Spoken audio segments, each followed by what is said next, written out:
Okay, folks, we got some breaking news from Google. Today, they promoted the Interactions API to its primary Gemini interface for agents. So it's making Google Stack look increasingly like the answer to the agent harness problem. So if you've ever wondered why a brilliant AI is still cannot reliably manage your files, run your code, or remember what you asked last Tuesday, all with a snap of a finger without much management, that's because the answer is not about the model. It's about the body, right? So this week, Google and the open source community both made the same bet.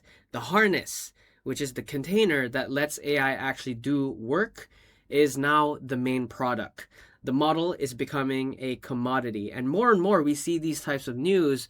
If you read between the lines, you can see where the play is going towards now, moving forward in this space. So we're going to break down everything you need to know and what this means for you.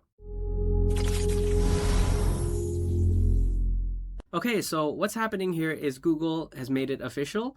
The Interactions API is now generally available as their primary interface for Gemini models and agents. So it's basically the new default for Gemini. And Logan Kilpatrick confirmed the promotion. This is basically Google saying that we're not just selling you an engine anymore, we're selling the whole car. And this matters a lot for your daily workflow. If you are stuck between using Gemini or an open source agent harness like Hermes Agent or OpenClaw, you basically do not want to wire up 10 different tools to make an AI write a file, schedule task, or remember the context.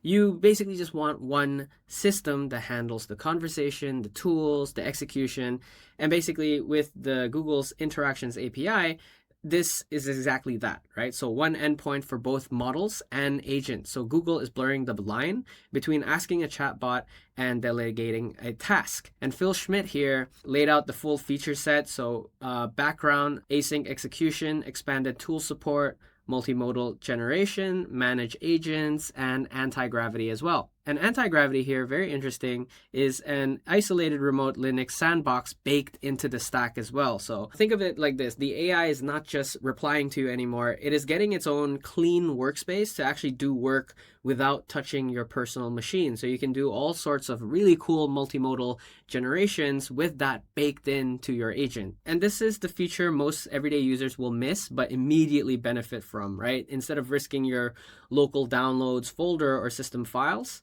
the agent runs in a sandbox. And for you, that means safety. And for developers, it means finally letting the AI run code without, afraid of it messing up or, really, really messing up. And Google is basically solving the where does this actually run problem natively.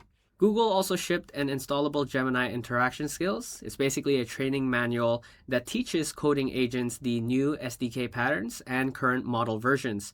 So this is good. Google has an understanding now. They know that the hardest part of new infrastructure is not building it.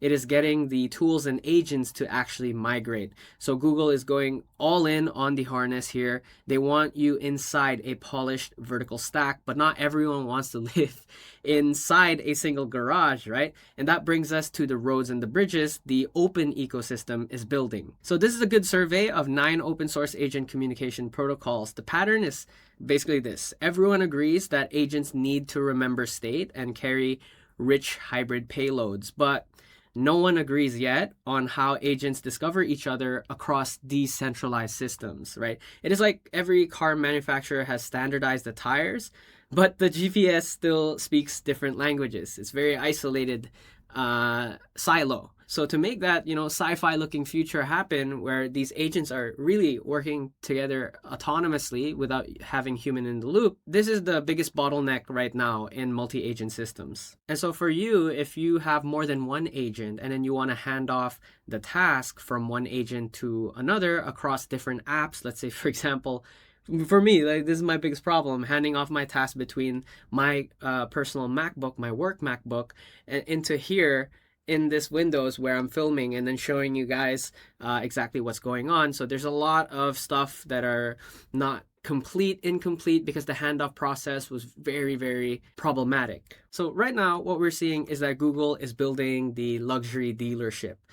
Hermes, on the other hand, is building the DIY kit that actually ships to your desktop. So recently with the Hermes Agent update, They have iMessage access without a Mac. There's also Raft integration as an external agent in shared workspaces, GUI control for Windows and Linux desktop apps using any models, and really hot news. It's just crossed 200K stars on their GitHub. So Hermes right now is proving that harness ergonomics drive adoption.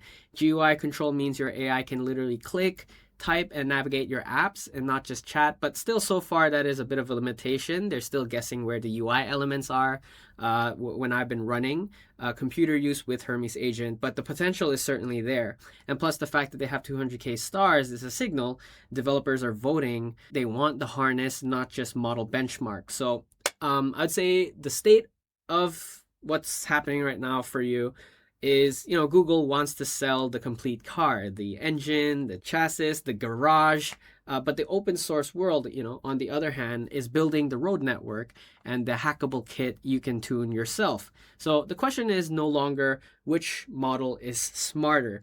It is which platform can actually let me ship and actually let me work practically every single day, right? So therefore the model is the engine, the harness is the product. So drop a comment below.